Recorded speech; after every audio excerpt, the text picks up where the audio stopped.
I was only 29 when I married Ryan. He was 32, charming, funny, and seemed like the kind of man who would stand by me no matter what. I grew up in comfort because my grandparents left me a large inheritance, but I never felt the need to show it off. I wanted to live a simple life and be loved for who I was, not for what I had. That is why I never told Ryan about the money or the properties under my name. To him, I was just an ordinary woman living an ordinary life, and I thought that was enough. Ryan grew up in a middle-class family. His parents worked hard and gave him a decent life, but deep down he always wanted more. He liked to surround himself with people who had wealth and status, and I could see how badly he wanted to be seen as important. At first, I thought it was harmless.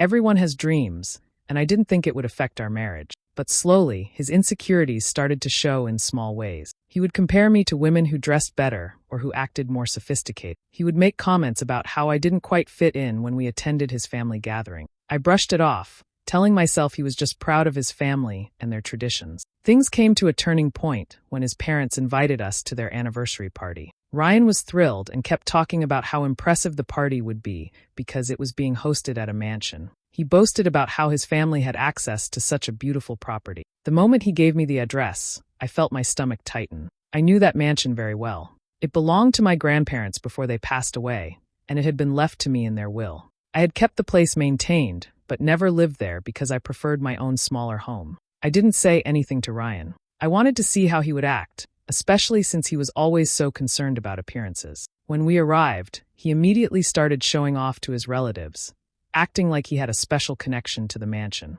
He looked at me with disdain when I wore a simple dress. He whispered sharp comments about how I should have dressed better. I tried to ignore him, but his behavior kept getting worse. In front of everyone, when I stayed quiet instead of joining his exaggerated stories, he grabbed my arm and pulled me aside. He raised his voice, accusing me of embarrassing him. He dragged me toward the door while people watched in silence. My face burned with humiliation. I stayed quiet, holding back tears, but inside I felt a deep mix of hurt and anger. He had no idea the house he was bragging about wasn't his family's prize. It was mine. That was the moment I realized Ryan never truly valued me. He only cared about what I could add to his image, not about who I really was. And soon enough, he was about to learn the truth. When I think back to the early days with Ryan, it feels like a completely different world. We met at a friend's small gathering, nothing fancy, just a few people hanging out. Ryan wasn't the loudest or the most striking man in the room, but he had this way of making people laugh. He had a sharp sense of humor, and I remember how he caught my attention by turning a dull story into something funny. From that night, I felt something I hadn't felt in a long time, a lightness in my heart. We started talking more after that night. Ryan would call me late just to hear about my day, and he listened like every word mattered. He made me feel like I could breathe freely with him, and I didn't have to impress anyone. At the time, that was all I wanted, a man who cared about me as a person. I had grown up with people around me who placed too much importance on money and possessions, and I hated that lifestyle. So, when Ryan admired me for my simplicity, I thought I had found something real. Our relationship moved quickly. Within a year, he proposed, and I said yes without hesitation. My family was cautious because they knew about my inheritance and the kind of people who might use me for it. But I was stubborn. I told myself that Ryan loved me for who I was, not for what I had. To protect that belief, I chose not to tell him the full truth about my finance. He thought I had a modest income, enough to cover myself, but nothing extravagant. That's exactly how I wanted it. Our wedding was small, just close family and friends. I didn't want anything grand, and Ryan agreed. I remember standing in that little hall, holding his hand, and thinking I had everything I needed. He promised me we would live a simple and happy life together. He told me he didn't care if we never became rich, as long as we had love. Hearing those words felt like a dream come true. The first months of marriage were sweet. We moved into a small house, cooked meals together, and spent weekends watching movies on the couch. I didn't need the big house sitting empty under my name or the money waiting in the bank. I wanted laughter, warm hugs, and shared moments. With Ryan, I thought I had found all of that. I gave him my trust completely, believing his promises. When he kissed me goodnight and held me close, I felt safe. I didn't think about the future in terms of wealth or status. I thought about it in terms of love. That was all I wanted, and at that time, it seemed like that was all he wanted too. It's strange how those happy memories now feel so far away. Looking back, I wonder if I was too blind to see what was really hiding beneath his charm. It didn't take long before small cracks began to show in the picture I thought was perfect. At first, it was little comments Ryan would make when we were getting ready to go out. He would look at my outfit and say something like, "You always keep it so plain, Emily." Don't you think you could try a bit harder? He would laugh afterward, as if it were just a joke, but the words lingered in my mind. I had never been the type to chase after expensive clothes or flashy makeup. I was comfortable in my simple dresses, but his tone made me feel like maybe I wasn't enough. Over time, those comments grew sharper. One evening, while we were heading to his parents' house for dinner, he looked me over and sighed. You know, my brother's wife always knows how to make an impression. She dresses like she belongs in a magazine. You could learn something from her. I forced a smile and ignored the sting in my chest. His sister-in-law, Chloe, loved to show off. She wore designer brands, carried handbags worth thousands, and spoke as if she were above everyone else. I never envied her, but Ryan seemed to admire her in ways that made me uncomfortable. At gatherings, it became more obvious. Ryan would stand proudly next to his brother and Chloe, pointing out how stunning she looked, then glance at me as if comparing us. It wasn't always direct, but the message was clear. He wanted me to look like her, to shine in the same way she did. I could feel people noticing the tension, though no one said anything. I stayed quiet, pretending it didn't matter, but inside it chipped away at my confidence. When we got home, I would sometimes ask, "Did I embarrass you?" He would shrug and say, "No, but you could try to look nicer. It wouldn't hurt." I told myself it was just pride talking, that maybe he wanted his wife to stand out at family events. I convinced myself it wasn't serious, that he didn't mean to hurt me. After all, this was the same man who once promised me love without conditions. I wanted to believe those promises still held true. But deep down, I felt the shift. He was no longer the man who used to tell me I was beautiful in the simplest moments, when I wore no makeup and had my hair tied up in a bun. Now, it seemed like he wanted me to become someone else, someone who fit the image he wanted to project. I ignored the red flags because I thought love was about patience. I told myself every marriage had rough patches, and this was just ours. What I didn't realize then was that those small comments were only the beginning of something much larger, something that would eventually break everything I thought we had. One evening, Ryan came home looking more excited than I had seen him in a long time. He dropped his keys on the counter and waved a fancy invitation in front of me. "My parents are hosting their anniversary party," he said proudly. "It's going to be huge this year at a mansion. Everyone important will be there. We have to go." I took the invitation from his hand and read the address. My heart nearly stopped. I knew that place better than anyone. It wasn't just any mansion. It was the estate my grandparents had left me. The same house I had chosen not to live in because it felt too large for one person and carried too many memories. I had kept it maintained, but I rarely visited. Seeing that address written on the invitation sent a rush of emotions through me, but I kept my face calm so Ryan wouldn't notice. "Are you serious?"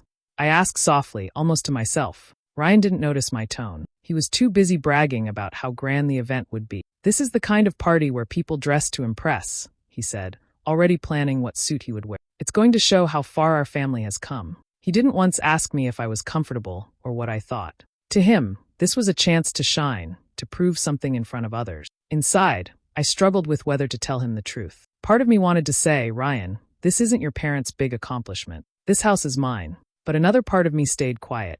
I wanted to see how far he would go, how he would act when he thought no one knew better. Maybe it was cruel to hold back the truth, but I needed to know his heart. As the day of the party grew closer, Ryan's behavior became more arrogant. He lectured me on what to wear, saying, "This isn't the time for your plain style. People will be looking. I need you to make me look good." His words stung, but I didn't argue. Instead, I nodded and let him continue believing what he wanted. On the morning of the party, I stood in front of my closet for a long time. I chose a simple but elegant dress, one that reflected me, not the image he was trying to force on me. When he saw it, he frowned. "You're really going to wear that?" he asked, shaking his head. I smiled gently and said yes. He muttered under his breath but didn't press further. As we drove to the mansion, my chest tightened with every mile. Memories of my childhood flashed in my mind. The summers the first spent in the garden, the laughter of my grandparents, the quiet afternoons on the porch. This was my family's home, full of love and history. Ryan, meanwhile, was lost in his own excitement, completely unaware of the truth. I sat quietly beside him, deciding to wait. I wanted to see exactly how he would carry himself in a house that was never his, but mine.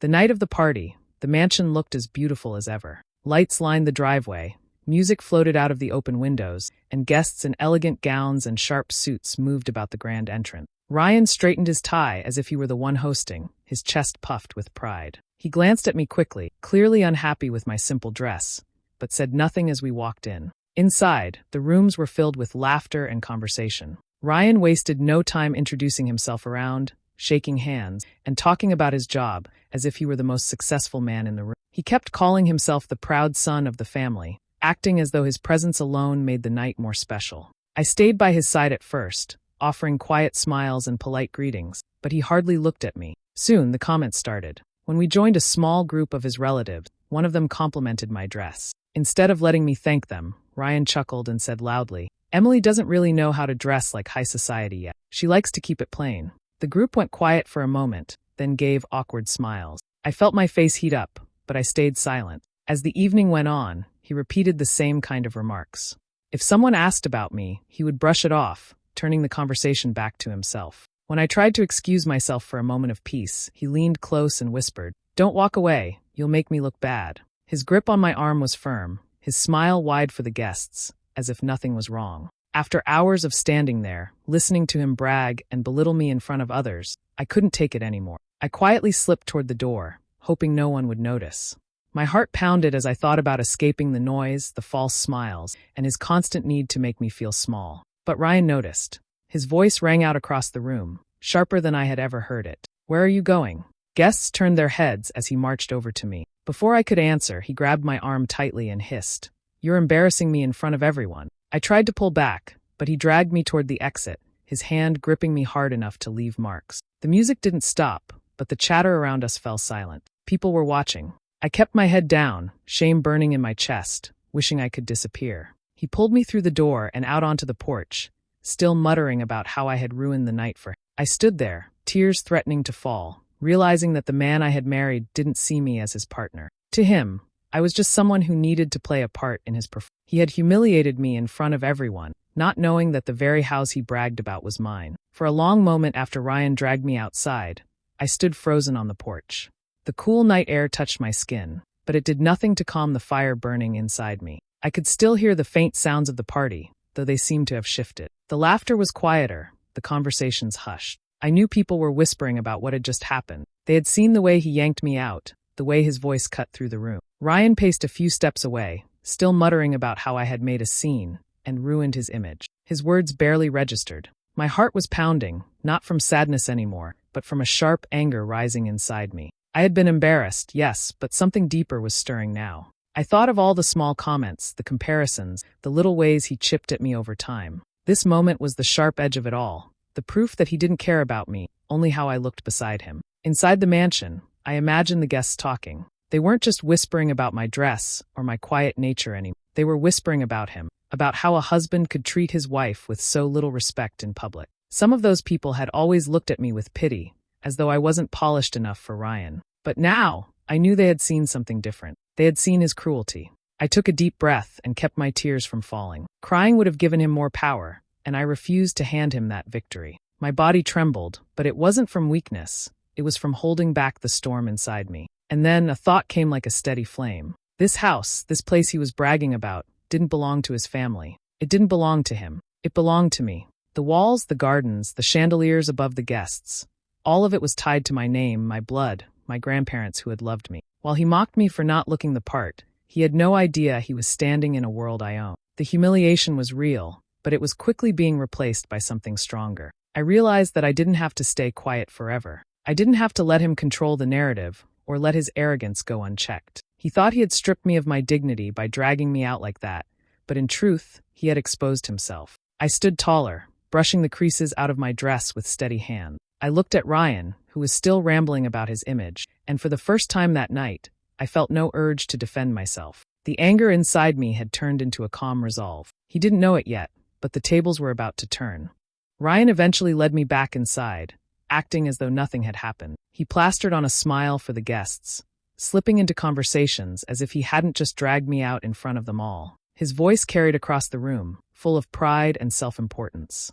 "Our family really went above and beyond to secure this place for tonight," he said loudly, making sure everyone could hear. "It wasn't easy, but we managed. That's the kind of connections we have." I stood near the edge of the room, keeping my expression calm, though inside I felt a mix of anticipation and quiet satisfaction. I knew the truth, and I didn't need to raise my voice to make it heard. As Ryan kept talking, the property manager entered the room. He was a kind older man who had been working with my family for years, making sure the mansion was well kept. He spotted me almost immediately and walked straight toward me, ignoring the crowd and even Ryan, who was still boasting in the center of attention. Mrs. Emily, he said warmly, bowing his head slightly. It's wonderful to see you here. I hope everything is to your satisfaction tonight. The staff tried their best to keep the house just as you like it. His words were clear, respectful, and loud enough for the people nearby to hear. The room went silent. I could feel dozens of eyes turning in my direction. A ripple of whispers followed almost instantly. People who had been smirking at me earlier now looked stunned.